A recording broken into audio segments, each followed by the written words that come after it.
Hello students, welcome to my YouTube channel step 2 maths. आज हम लोग करेंगे class 8 mathematics book new NCERT का एक्सरसाइज 3.4 और ये है हमारा अंडरस्टैंडिंग क्वाड्रिलेटरल का चैप्टर। इसमें फर्स्ट क्वेश्चन क्या है, स्टेट वेदर ट्रू और फॉल्स। आपको स्टेटमेंट दी हुई है, आपको ये बताना है कि ये ट्रू है या फॉल्स है। ठीक है, सबसे पहला क्या है, ऑल रेक्टेंगल्स आर स्क्वायर। क्या कह रहा है, बोल रहा है कि जितने भी रेक्टेंगल्स हैं क्या वो स्क्वायर हैं, आपको बताना है ट्रू या फॉल्स। ठीक है, चलिए करते हैं। देखिए फर्स्ट क्वेश्चन क्या है, ऑल रेक्टेंगल्स आर स्क्वायर। ठीक है, तो सबसे पहले तो हम लोग रेक्टेंगल्स बनाए। रेक्टेंगल्स कुछ इस तरह का हमारा डायग्राम होगा। तो रेक्टेंगल की क्या प्रॉपर्टी होती है, रेक्टेंगल में जो होती है अपोजिट साइड जो होते हैं इक्वल होते हैं, यानी ये वाला साइड इसके इक्वल होगा, ये वाला साइड इसके इक्वल होगा। ठीक है, अगर हम लोग नाम दे दें इसको A B C and D, ठीक है, तो इसकी क्या प्रॉपर्टी होगी, A B is equal to D C और A D is equal to B C. ठीक है, और अगर स्क्वायर हम लोग लेते हैं, स्क्वायर जब बनाते हैं तो स्क्वायर कुछ इस तरह का स्क्वायर होगा हमारा।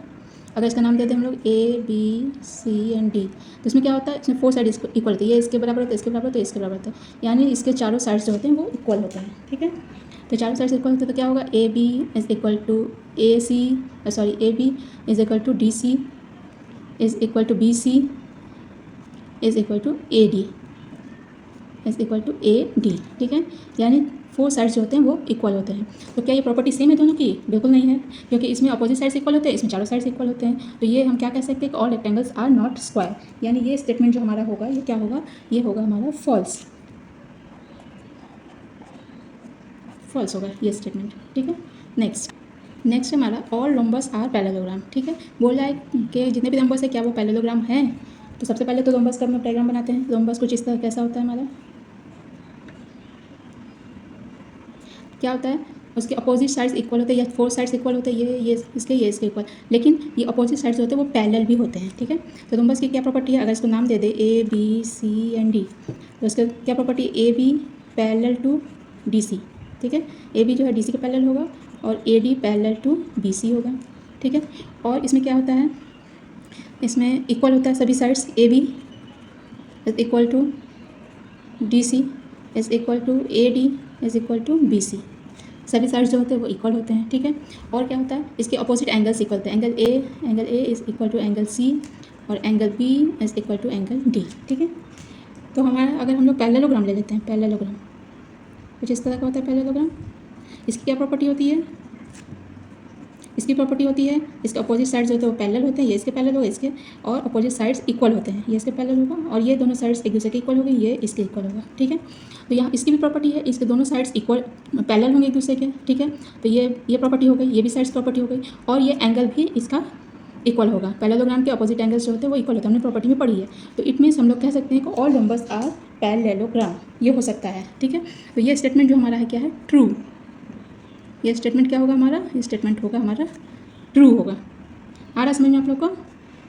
Okay, next question, all squares are rhombus and also rectangle are rhombus. Square हम लोग पहले बनाते हैं, स्क्वायर कुछ इस तरह का होगा, स्क्वायर 4 साइड्स इक्वल होंगे, A B C and D. ठीक है, यानी ये इसके इक्वल, ये इसके इक्वल। ठीक है, और एंगल, ये सब एंगल 90 डिग्री का होगा ना। तो हम लोग लिख सकते हैं A B is equal to D C होगा and A D is equal to B C, ये होगा। और हमारा रेक्टेंगल की जो प्रॉपर्टी है, ये हमारा रेक्टेंगल है, रेक्टेंगल के भी एंगल्स जो होंगे वो सारे एंगल्स 90 डिग्री का होगा, A B C and D. ठीक है, इसमें अपोजिट साइड्स इक्वल होंगे, A B is equal to D C, A D is equal to B C. ठीक है, और क्या बोल रहा है, और बोल रहा है आपके जो स्क्वायर हैं वो रोम्बस भी हैं। तो रोम्बस कैसा होता है, रोम्बस भी इस तरह का होता है। रोम्बस के क्या होते हैं, ये अपोजिट साइड्स इक्वल, मतलब चारों साइड्स इक्वल होते हैं, स्क्वायर के भी चारों साइड्स इक्वल होते हैं। तो ए बी सी डी, तो A B is equal to D C and A D is equal to B C, rhombus में भी ये होता है। यानी ये प्रॉपर्टी सब में है, यानी आपका स्क्वायर जो है वो रोम्बस भी हो सकता है और ऑल्सो रेक्टेंगल भी हो सकता है, क्योंकि ये सारी प्रॉपर्टीज़ ये सब में सेटिस्फाई हो रही है। ठीक है, तो हम लोग इस स्टेटमेंट को क्या लिखेंगे, इस स्टेटमेंट को लिखेंगे क्या, ट्रू। ये स्टेटमेंट जो है हमारा true, all squares are rhombus and also rectangle. आया समझ में आप लोग को? ओके, नेक्स्ट क्वेश्चन हमारा question number D, all squares are not parallel. बोला कि जितने भी स्क्वायर्स है वो पैरेलल नहीं है। ठीक है, क्या वो नहीं है, तो हम लोग देखते हैं स्क्वायर कुछ इस तरह का होता है हमारा। नाम दीजिए A B C and D. क्या होता है स्क्वायर में अपोजिट साइड जो होते हैं एक दूसरे के पैरेलल होते हैं और चारों साइड्स एक दूसरे के इक्वल होते हैं ना, ये इसके इक्वल, और अपोजिट साइड्स जो होता है वो पैरेलल होते हैं। तो हम लोग लिख सकते हैं A B parallel to D C and A D parallel to B C, लिख सकते हैं A B parallel to B C, A D parallel to B C, यानी ये अपोजिट साइड्स एक दूसरे के पैरेलल होते हैं, ठीक है, स्क्वायर में। और पैरेललोग्राम में क्या होता है, पैरेललोग्राम में भी तो वही होता है। पैरेललोग्राम अगर हमारा ए बी सी डी है तो A B parallel to D C होगा और A D parallel to B C होगा ना, A D parallel to B C, ये इसके पैरेलल है, ये इसके पैरेलल है, ठीक है। तो दोनों तो प्रॉपर्टी सेटिस्फाई हो रही है यहाँ पे। फिर हम लोग कैसे कहेंगे कि स्क्वायर्स जो होते हैं वो पैरेलल नहीं होते हैं? इट मीन्स ये स्टेटमेंट हमारा फॉल्स है। जितने भी स्क्वायर्स है, सम काइंड्स ऑफ स्क्वायर्स जो होते हैं वो पैरेलल होते हैं, ठीक है। तो हम लोग इसको, इस स्टेटमेंट को क्या कहेंगे? इस स्टेटमेंट को हम लोग कहेंगे फॉल्स, ठीक है। यानी स्क्वायर्स जो होते हैं सम कंडीशंस में वो पैरेलल होते हैं, ठीक है। ये हमारा, ये कह रहा है नॉट पैरेलल, ये हमारा फॉल्स होगा, ऐसे समझ में। नेक्स्ट क्वेश्चन है ऑल काइट्स आर रोम्बसेस, ठीक है। तो काइट कैसा होता है? काइट कुछ इस तरह से होता है हमारा, और रोम्बस कुछ इस तरह का होता है हमारा। एग्जैक्ट नहीं बना बट ऐसा होता है, दिखता है ऐसा। नाम दे देते हैं A B C and D, इसका भी नाम देते हैं A B C and D, ठीक है। इसमें क्या होता है, काइट में ये एडजेसेंट साइड्स एक दूसरे के इक्वल होते हैं, ए बी इसके इक्वल होता है और ये इसके इक्वल होता है, ठीक है। और रोम्बस में क्या होता है, रोम्बस में ये इसके, ये चारों साइड्स जो होते हैं हमारे इक्वल होते हैं, ठीक है। तो क्या डिफरेंस हुआ हमारा रोम्बस में?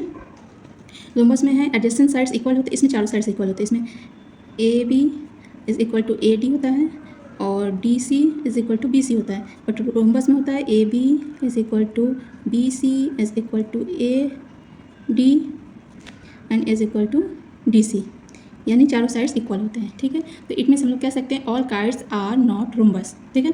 काइट की प्रॉपर्टी और रोम्बस की प्रॉपर्टी अलग हो रही है, इसलिए ये होगा हमारा स्टेटमेंट जो होगा, ये होगा हमारा फॉल्स। ओके, नेक्स्ट क्वेश्चन है ऑल पैरेललोग्राम्स आर ट्रेपेजियम, ठीक है। पैरेललोग्राम बनाते हैं सबसे पहले हम लोग। जिस तरह से पैरेललोग्राम होता है A B C and D, तो इसका ये साइड इसके पैरेलल, ये साइड इसके पैरेलल। और ट्रेपेजियम बनाते हैं हम लोग कुछ इस जैसा, ट्रेपेजियम कुछ इस तरह से होता है।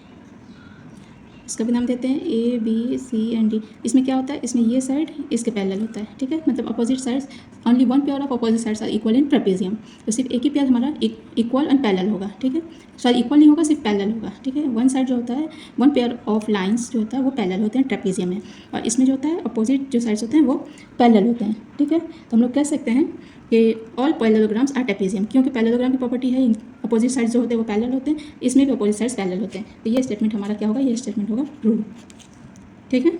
नेक्स्ट देखिए, ऑल स्क्वायर्स आर ट्रेपेजियम, बोला कि ये स्टेटमेंट ट्रू है या नहीं है बताइए, ठीक है। ऑल स्क्वायर्स आर ट्रेपेजियम, तो स्क्वायर बनाते हैं सबसे पहले। कुछ इस तरह से स्क्वायर हो जाएगा हमारा। नाम दे दीजिए A B C and D, ठीक है। फोर साइड्स इक्वल, और हमारा ट्रेपेजियम होगा इस तरह से होगा, trapezium A B C D, जिसका दो साइड्स जो होता है वो पैरेलल होता है, ठीक है। तो हम लोग अभी प्रूफ किया है, हमने क्या प्रूफ किया है? अभी हमने स्टेटमेंट प्रूफ किया है square is equal to parallelogram. हमने अभी थोड़ी देर पहले प्रूफ किया है स्क्वायर और पैरेललोग्राम की प्रॉपर्टी सेम होगी, ऑल स्क्वायर्स आर पैरेललोग्राम, ये प्रॉपर्टी हमने प्रूफ किया है। फिर और एक प्रॉपर्टी हमने प्रूफ किया है, parallelogram is equal to trapezium, ठीक है। अभी हम लोग जी वाले क्वेश्चन में प्रूफ किया हमने, पैरेललोग्राम्स जो होते हैं वो ट्रेपेजियम के इक्वल होते हैं, मतलब कि दोनों सेम होते हैं। ऑल पैरेललोग्राम्स आर ट्रेपेजियम, ये हमने अभी प्रूफ किया है। तो देखिए, all squares are parallelogram and all parallelograms are trapezium, तो हम लोग इसको लिख सकते हैं ऑल स्क्वायर्स आर ट्रेपेजियम, लिख सकते हैं ना। स्क्वायर पैरेललोग्राम के पैरेलल है, पैरेललोग्राम ट्रेपेजियम के पैरेलल है, तो स्क्वायर अल्टीमेटली ट्रेपेजियम के पैरेलल हो जाएगा। मतलब all squares are equal to trapezium, होगा ना। तो ये वाली ट्रू हमारी प्रॉपर्टी जो पूछ रही है, ये ट्रू है या फॉल्स है, तो ये हो जाएगा ट्रू। आई होप क्लियर हुआ आप लोग को। This is all for today, मिलते हैं फिर नेक्स्ट क्लास में।